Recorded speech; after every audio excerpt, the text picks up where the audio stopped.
טוב, חזרנו אליך, מר ירוחם אלזס, ואנחנו עכשיו הגענו ארצה, 1956, אתה מלא ארצה, איפה אתה מתגורר, במה אתה עוסק?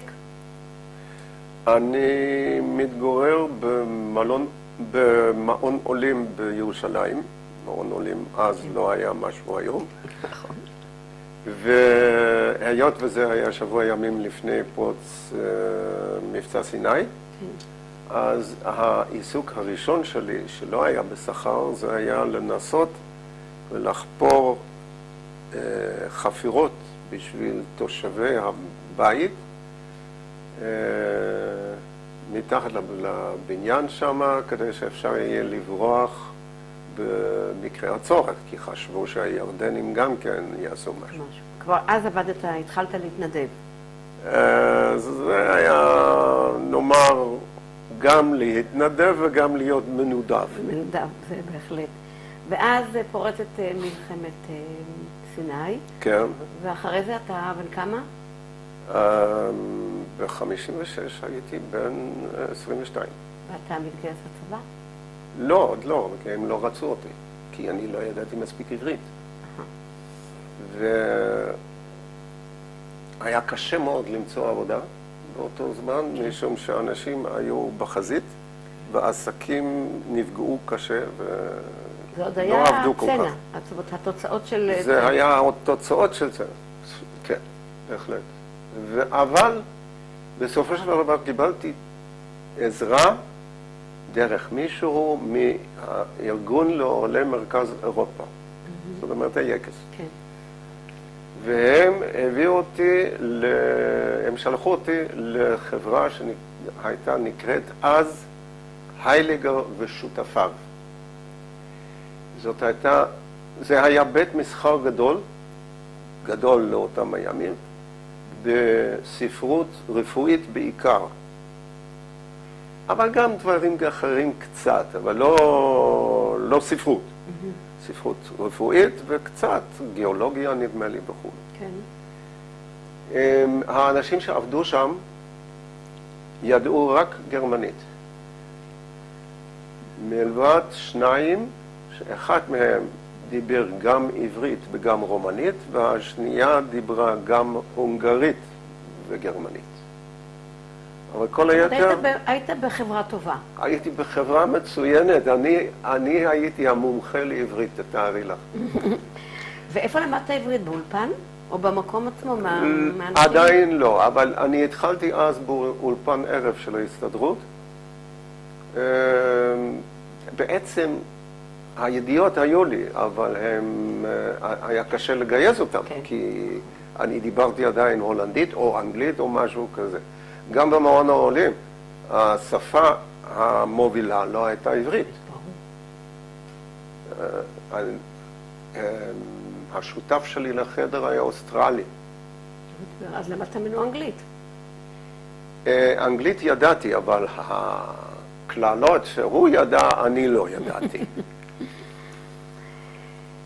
ומתי אתה מתגייס? אני התגייסתי ב-57. לנחל, לגרעין של בודדים. חייל בודד, כמו שיש היום? כן. והייתי שם, הלכנו לשדה אליהו, אחרי הטירונות הלכנו לשדה אליהו. שזה קיבוץ דתי.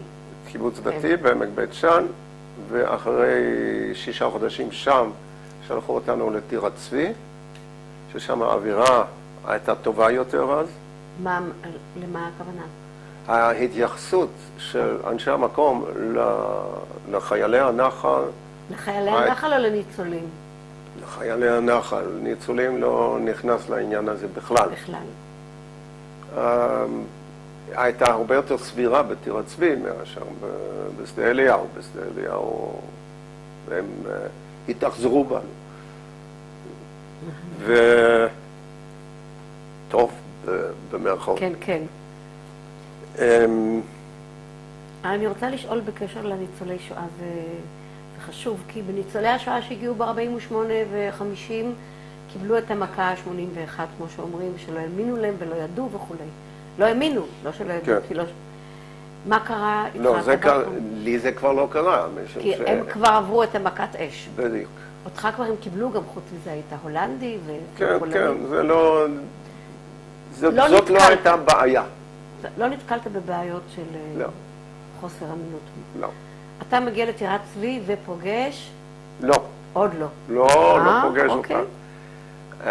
אחר כך הלכתי לאימון מתקדם, ושם הרופא אמר שהוא לא רוצה לתת לי לצנוח, אז שלחו אותי לאיזושהי מפקדה של הנחל, ושם שכנעתי אותם לתת לי לחזור לטירת צבי. והגעתי לטירת צבי, קיבלו אותי משום שהייתי חסר להם כעובד. אני עסקתי שם בעדר הבשר, כבוקר. קאובוי. קאובוי, כן. מקצוע מומלץ מאוד, נותן לך הרבה מנוחה ולפעמים הרבה עצבים. אבל יש לך את השקט שלך, אתה יכול לעשות...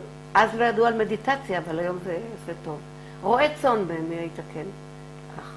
אפשר להשוות את זה לרועה צאן, אבל אני חושב שרועה צאן שולט יותר בחומר שלו. וזה עשיתי, ואחד מהדברים שהיו לנו שם זה היה כלבים. כלבים ששמרו בשטח של הרפת והמכלאה בלילה. אחד הכלבים האלה מדי פעם אכל ארוחת בוקר מהרגל או whatever של השומר המזדמן. ואז היה צריך לשלוח אותו לעפולה, להסגר. הסגר של משרד החקלאות. והיה צריך להביא אותו בחזרה. אז אני הבאתי יום אחד את הכלב הזה, שהיה כלב גדול עם ראש ענק, שחור לגמרי, מפחיד מאוד. הבאתי אותו בחזרה. אותי הוא לא הפחיד, אחרי הכל אני הכרתי אותו, והוא הכיר אותי.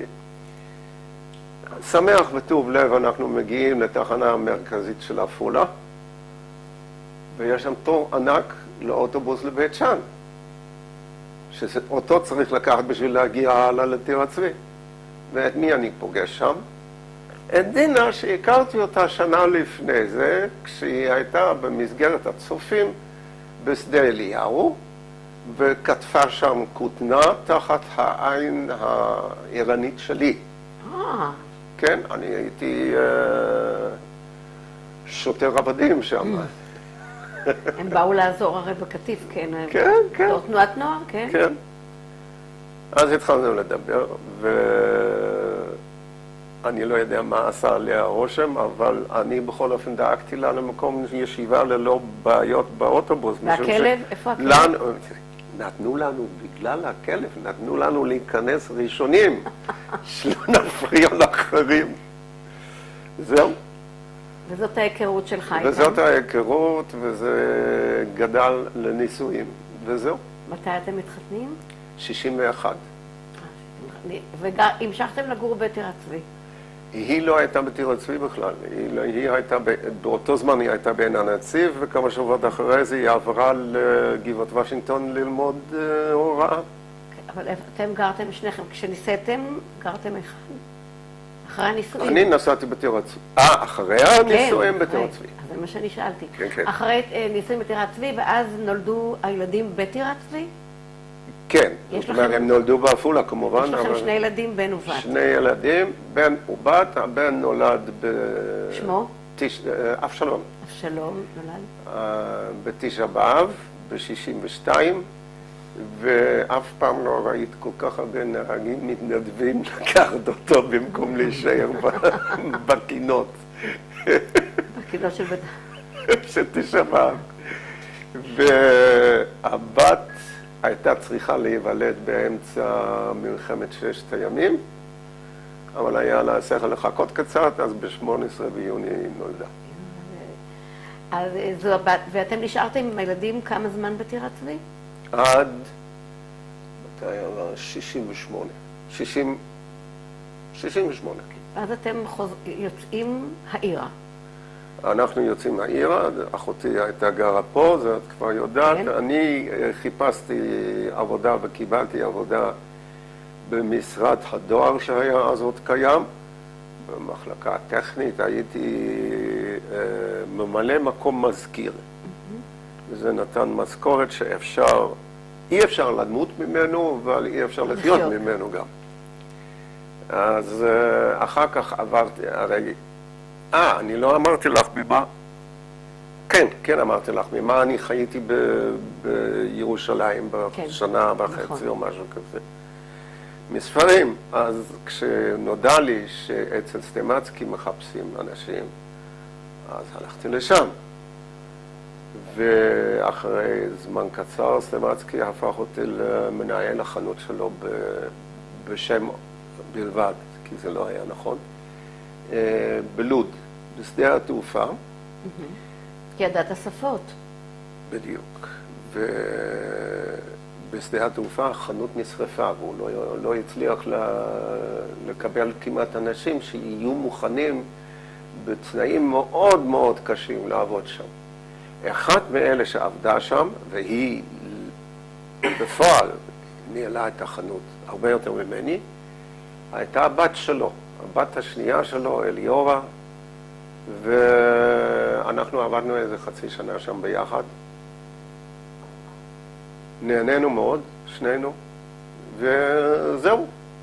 ואחר כך, אני לא אגיד מי מה, אבל בכל אופן, היה איזה ניתוק יחסים ביני לבין האבא של סטימצקי הזקן, שאני אגב מאוד מעריך אותו במובנים מסוימים.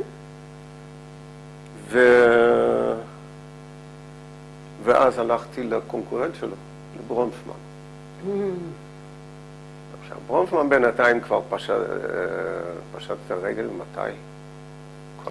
אז הוא עוד לא, אז הוא היה בהיי. כן. ועבדת אצלו כמה?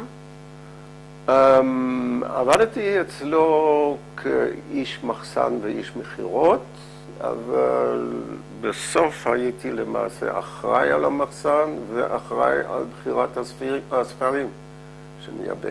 זאת אומרת, נשארת בתחום של הספר. כן, כן, כן. ודינה... אם מאחר את נותנת לי עבודה בספרים, אני בא. והכל אתה עושה בהתנדבות, אני יודעת. דינה היא המשיכה לעבוד כמורה? דינה עבדה כמורה 9 שנים. כן. אז לא תכף בהתחלה כשאנחנו עברנו לפה, כי הבת הייתה קטנה מדי ולא היה, זה לא היה כדאי בכלל. אז 2 הראשונות היו מאוד קשות, אחר כך היא עבדה 9 שנים כמורה,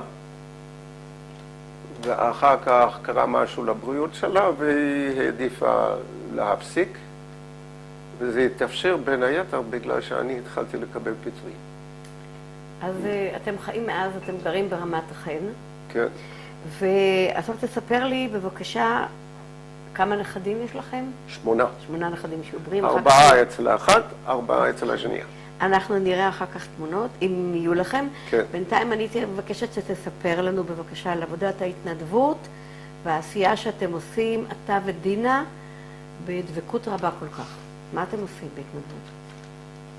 אנחנו עושים דברים מאוד מאוד פשוטים. 2 בשבוע אנחנו מתנדבים, בערך משעה 9 עד 12. אנחנו שנינו מצלצלים לפציינטים. איפה? סליחה, לא אמרתי.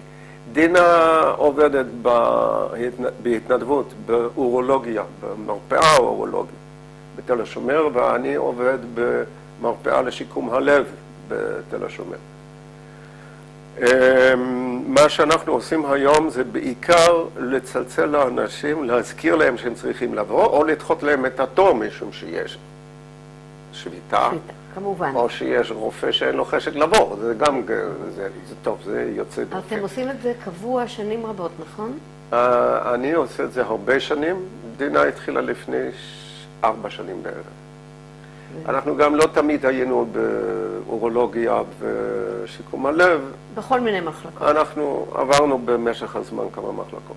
זה כבר כמובן דבר מקסים. עכשיו אני הייתי רוצה מאוד לשאול שאתה תאמר לי איזה מסר אתה רוצה להעביר לדורות הבאים, לנכדים, לילדים, ובכלל לדורות הבאים. על מה שעברת, על איך שהשתקמת, מה שקורה היום.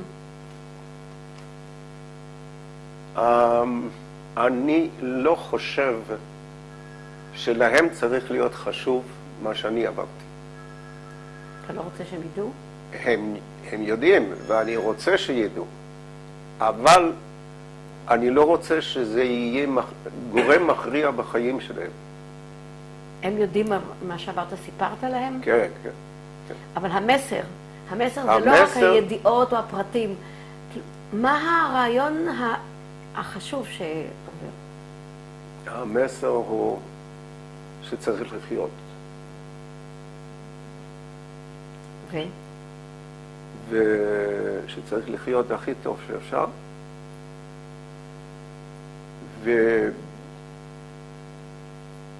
איך אני אגיד? בלי להתכחש למה שאתה באמת רוצה.